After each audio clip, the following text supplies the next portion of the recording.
Welcome to Abbas mathematics. Dear students, probability இதுவரை நம்ம 2 mark பார்த்தோம். இப்போ 3 மார்க் பார்க்க போகிறோம். இது வந்து செலக்ட் பண்ணி தான் சம் கொடுத்துருக்கு. நீங்கள் ஆனால் ப்ராபபிலிட்டியில் வந்து எல்லாமே பார்த்தாகணும்.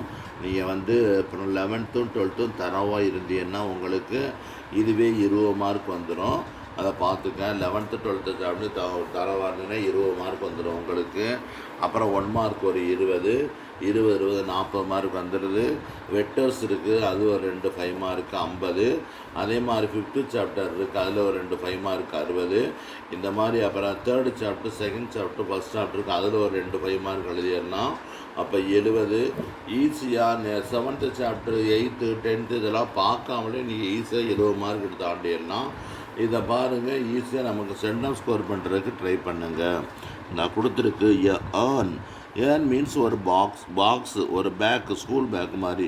கண்டென்ஸ் 5 மேங்கோஸ் 4 ஆப்பிள்ஸ் கொடுத்துருக்கு. Here foods are taken at random. அதுலேருந்து நம்ம எத்தனை எடுக்கிறோம்னா நம்ம எதை வேணாலும் எடுக்கலாங்கிற பர்பஸில் எடுக்கிறோம், அந்த மெத்தடில் எடுக்கிறோம். இந்த number of apples taken as நமக்கு எடுக்க போகிறது இப்போ என்ன ஆப்பிள் தான் எடுக்க போகிறோம். Find the value of random variable X and number of points in its inverse images கேட்டிருக்கு. நமக்கு வந்து இப்போ எத்தனைனா இந்த ஆப்பிள்ஸ் வந்து நம்ம எத்தனை எடுக்கிறோம்னாக்க பாருங்கள் எத்தனை கொடுத்துருக்கு. இந்த number of apples taken random. இப்போ வந்து நம்ம கிடச்சிருக்கிறது ஆப்பிள்ஸ் வந்து எத்தனை எடுக்கிறோம்னு பாருங்கள். Number of find the values random variable bag contains 3 apples. Fruits are taken. இதில் வந்து ஏதோ ஒன்று விட்டு போய் நம்பர் ஆஃப் ஆப்பிள்ஸ் 3 ஆப்பிள்ஸ் நினைக்கிறேன். 3 ஆப்பிள்ஸ் எடுக்கிறதுனால அப்போ வந்து இந்த வேல்யூஸ் ரேண்டம் வேரியபிள் வந்து 0 1 2 3ன்னு அர்த்தம். அப்போ வந்து நம்பர் ஆஃப் இன்வர்ஸ் எலிமெண்ட்ஸ் வந்து என்னது 0னா நம்ம என்ன எடுக்கலை, நம்ம எடுக்க வேண்டியது வந்து ஆப்பிள்ஸ் தான் எடுக்கிறோம். ஆப்பிள்ஸ் வந்து 0னா ஆப்பிள் எடுக்கவே இல்லைன்னு அர்த்தம். ஆப்பிள் எடுக்கணும்னா என்ன எடுத்திருப்போம்னா மேங்கோ எடுத்திருப்போம். மொத்தம் 3 எடுக்கிறதுனால 5C3 போட்டிருக்கோம். 5C3னா நீ என்ன செய்யணும், 5 × 4 × 3 / 1 × 2 × 3ன்னு அப்ளை பண்ணி போட்டோம்னா நமக்கு 10ன்னு கிடச்சிடும். அதுக்கடுத்து 1ன்னா ஒரு ஆப்பிள் எடுத்திருக்கோம், மீதம் உள்ளது எத்தனை எடுத்திருக்கோம், மேங்கோ எடுத்திருக்கோம்னு அர்த்தம். அப்போ மேங்கோ வந்து 2, ஆப்பிள் வந்து 1. இதுக்கு அந்த எக்ஸ்பேண்ட் பண்ணி போடணும். 2னா என்ன அர்த்தம், ஆப்பிள் வந்து 2, மேங்கோ வந்து 2, அந்த மாதிரி எடுத்திருக்கோம். இதுக்கு எக்ஸ்பேண்ட் பண்ணி போடணும். 3னா என்ன அர்த்தம், நம்ம ஆப்பிள் மட்டும்தான் எடுத்திருக்கோம், நம்ம மேங்கோ எடுக்கவே இல்லை. ஆப்பிள் வந்து 4 இருக்குது, 3 எடுத்தாச்சு, அதுக்கு வேல்யூ 1. டோட்டல் வேல்யூ போட்டோம்னா 84 கிடச்சிருது. இவ்வளவு தான். இதை பார்த்துக்க நான் நோட்டில் வந்து கொஞ்சம் டீட்டெயிலாக சொல்லி கொடுத்துருப்பேன். 2 fair coins are simultaneously tossed. அப்போ என்ன அர்த்தம், find the probability mass function number of heads அக்கர்னு கொடுத்துருக்கு. ஒரு நாணயத்தை ஒரே சமயத்தில் 2 நாணயங்கள் சுண்டப்படுகின்றன. அது சுண்டப்படும் போது கிடைக்கக்கூடியது என்னன்னாக்கா தலை கிடைக்கும் வரைக்கான தலை இழப்பதற்கான நிகழ்த்தவு நிறைச்சார்பு கேட்டிருக்கு. அப்போ உனக்கு தெரியும் எஸ் வந்து HHTT, NF வந்து 4, ரேண்டம் வேரியபிள் வந்து 0 1 2 காயின் எடுக்கிறதுனால நம்பர் ஆஃப் இன்வர்ஸ் இமேஜஸ் வந்து எப்படின்னா 0னா என்ன அர்த்தம், நமக்கு தேவையான ஹெட்டு கிடைக்கலன்னு அர்த்தம்.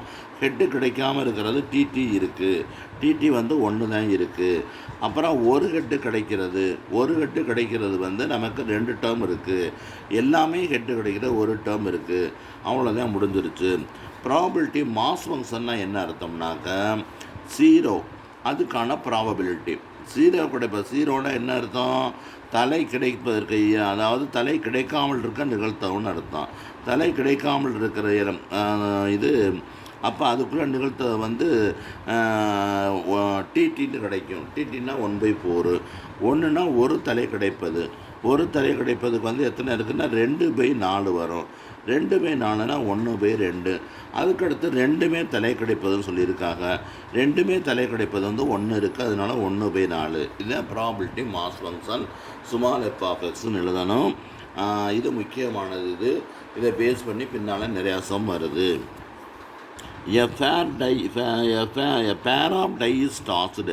Find the probability mass function to get the number of get the number mass function number கொடுத்துருக்காங்க. இப்போ வந்து எத்தனை சொல்லியிருக்காங்க? ஒன்ஸ் 2 டைஸ் இருக்குது. 2 டைஸ்னால் என்ன அர்த்தம்னாக்கா நமக்கு வந்து அந்த மொத்தம் 36 டம் எழுதிக்கிறணும். இந்த கொஸ்டினில் வந்து பார்த்தீங்கன்னா உங்களுக்கு 4 அல்லது 2 அல்லது 5ன்னு கொடுத்துருக்கும். கெட் ஏ நம்பர் ஃபார்ம்ஸ் அதுதான் 2 அப்படின்னு கொடுத்துருக்கணும். இந்த இடத்துல 2 அல்லது 4 அப்படின்னு கொடுத்துருக்கணும் சம்மில்.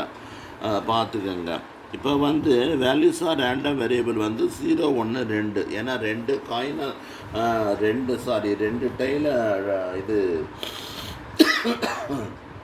டைஸ் 2 பகட்டை உருட்டும் போது கிடைக்கக்கூடியது 36 டம் கிடைக்கும். அதில் 4 கிடைப்பதற்கான நிகழ்த்தவு இறைச்சார்பு காண்கள் தான் கொஸ்டினில் இருக்கணும். இந்த கொஸ்டினில் 4 மறைஞ்சிருக்குது. அதில் கொடுக்குற பிரிண்டிங் மிஸ்டேக்காக இருக்குது. Values of random variable X வந்து 0, 1, 2. அப்போ நம்பர் ஆஃப் இன்வர்ஸ் இமேஜஸ் 0னா என்ன கிடைக்கல? 4 கிடைக்கலன்னு அர்த்தம். 4ஓ 5ஓ இருக்கும். அந்த கொஸ்டினை பார்த்துக்கோங்க. அது கிடைக்க 0ன்னா நமக்கு நோ சக்ஸஸ்னால் எத்தனை வரும்னா அப்போ 1, 1, 1, 2, 1, 3, 1, 4, 1, 5, 1, 6, 1, 7 அந்த மாதிரி ஒரு டேர்ம் வரும். அதே மாதிரி 2, 1, 2, 2, 2 எக்ஸாம்பிள் சம் இது 2, 1, 2, 2 இந்த மாதிரி கிடைக்கும். அப்போ வந்து நமக்கு தேவையான ஒரு நம்பர் சப்போஸ் 5ன்னு கொடுத்துருந்தான்னா 5 கிடைக்காமல் இருப்பார். 0னா 5 கிடைக்காமல் இருப்பதற்கான எண்ணிக்கைன்னு அர்த்தம். 5 கிடைக்கிறது வந்து ஒரு காலத்தில் 1, 5, 2, 5, 3, 5, 4, 5, 5, 5, 6, 5 வந்திருக்கும். அப்புறம் அதே மாதிரி இங்கே வந்து 5, 1, 5, 2, 5, 3, 5, 4, 5, 5, 5, 6 வந்திருக்கும். மொத்தம் 11 டேர்ம் இருக்கும். இந்த 11 டேர்மை விட்டுட்டு மீத இருக்க 25 எழுதுகிறோம். அதுதான் இது. அதே மாதிரி ஒரே ஒரு 5 கிடைக்கிறதா இருக்கும். ஒரே ஒரு 5னா என்ன அர்த்தம்? அந்த 2 காலம் இதற்கு வரக்கூடிய ஒரே ஒரு 5 கொடுத்து 5 விட்டுட்டு மீத உள்ள எடுத்து எழுதணும். அதே மாதிரி ரெண்டுமே அந்த ஒரே நம்பர் கிடைக்கிறதுனா ரெண்டும் ஒரே நம்பர் வந்து சப்போஸ் எந்த நம்பர் எடுத்தாலும் சப்போஸ் 1ன்னு சொல்லியிருந்தேன்னா 1,1 ரெண்டுமே 1,1 கிடைக்கிது. சப்போஸ் கொடுத்துருக்க நம்பர் 2ன்னு சொல்லியிருந்தாங்கன்னா ரெண்டுமே 2, 2ன்னு கிடைக்கிறது. அதில் ஒரு டம் தான் இருக்கும். அநேகமாக அந்த கொஸ்டின் வந்து 5, 5ன்னு இருக்கணும். அந்த மாதிரி 5ஓ 4ஓ அப்படிங்கிற சம்பந்தம் இருக்கணும். அப்போ வந்து 4, 4னா ஒரே ஒரு 4, 4 தான் இருக்கும். அதனால் 1 அதுக்குள்ளே அப்புறம் மொத்த நம்பர்ஸ் வந்து 30 கிடச்சிருக்கும். இதுக்குள்ளே ப்ராபிலிட்டி மாஸ் ஃபங்க்ஷன் போடுறோம். ப்ராபிலிட்டி மாஸ் ஃபங்க்ஷன்னா 25/36, 10/36, 1/36 அவ்வளவுதான். இது உங்களுக்கு பல முறை இந்த கொஸ்டின் வந்து உங்கள் ஸ்கூல் கொஸ்டினில் கேட்டிருக்கு. இது வந்து X is the random variable F of the distribution function. Distribution வாங்குறதுக்கு கேட்டு மாஸ் ஃபங்க்ஷன் கேட்டிருப்பாங்க. இது நான் உங்களுக்கு சொல்லி கொடுத்துருப்பேன். ஸ்மால் எஃப் ஆஃப் எக்ஸ் வந்து கேபிட்டல் எஃப் டேஸ் ஆஃப் எக்ஸ்ன்னு சொல்லி கொடுத்துருப்பேன். இந்த ஸ்மால் எஃப் ஆஃப் எக்ஸ் வந்து என்ன? Capital F dash of X. இந்த 0வை அப்படியே போட்டுருங்க. இதை டிஃபரன்ஷியேட் பண்ணுங்கள். இதை எக்ஸை டிவர்ஸ் சொன்னால் 1 டிவர்ஸ் சொன்னால் 0. அதனால் இதை விட்டுட்டு நம்ம என்ன செய்கிறோம்? அந்த இருங்க 1, 0 less than or equal to X less than or equal to 1, 0 அதர்வைஸ்னு போட்டுடுறோம். இது ரொம்ப முக்கியமான சமம். அதுக்கடுத்து உங்களுக்கு பியா 0.2 less than X less than 0.7 கேட்டிருக்கு. இது ப்ராபபிலிட்டி டிஸ்ட்ரிபியூஷன் ஃபங்க்ஷன் தான் அப்ளை பண்ணணும். இதனுடைய ஃபார்முலா வந்து என்னென்னா A to B அப்படின்னா F of B minus F of ஏன்னு அர்த்தம். எஃப் ஆஃப் பின்னா 0.7, எஃப் ஆஃப் ஏன்னா 0.2. இந்த 0.7 எதுக்குள்ளே இருக்குன்னு பார்க்கணும். இந்த 0.7 அந்த 0வுக்கும் 1க்கும் இடையில இருக்குது. அப்போ அந்த இடத்துல என்ன நேர வேல்யூ என்ன கொடுத்துருக்காங்க? எக்ஸு கொடுத்துருக்காங்க. எக்ஸுக்குள்ள வேல்யூ அப்படியே சப்ஸ்டியூட் பண்ணணும். ஒரு வேளை x² கொடுத்துருந்தா 0.7 ஹோல் ஸ்கொயர்னு போட்டிருப்பேன். மைனஸ் போட்டு லோயர் லிமிட்டு இதை அப்ளை பண்ணணும் 0.2. இது ரெண்டையும் மைனஸ் பண்ணோம்னா 0.5 கிடைக்குது. இதுவும் முக்கியமான சம்மு. இதையும் பார்த்துக்கோங்க. வெரி இம்பார்ட்டண்ட்டு பார்த்துக்கோங்க. இந்த கொஸ்டினில் வந்து நீங்கள் தேடி எடுக்கணும். கொஸ்டினில் 1-2 கொஸ்டினில் வந்து கவர்மெண்ட் கொட்ட பிரிண்டிங் மிஸ்டேக் இருக்குது. அதை பார்த்து நீங்கள் கொஸ்டினை படிச்சுக்கோங்க. அவ்வளோதான். பாய். அடுத்த வீடியோ போடுறேன், பார்த்துக்கோங்க.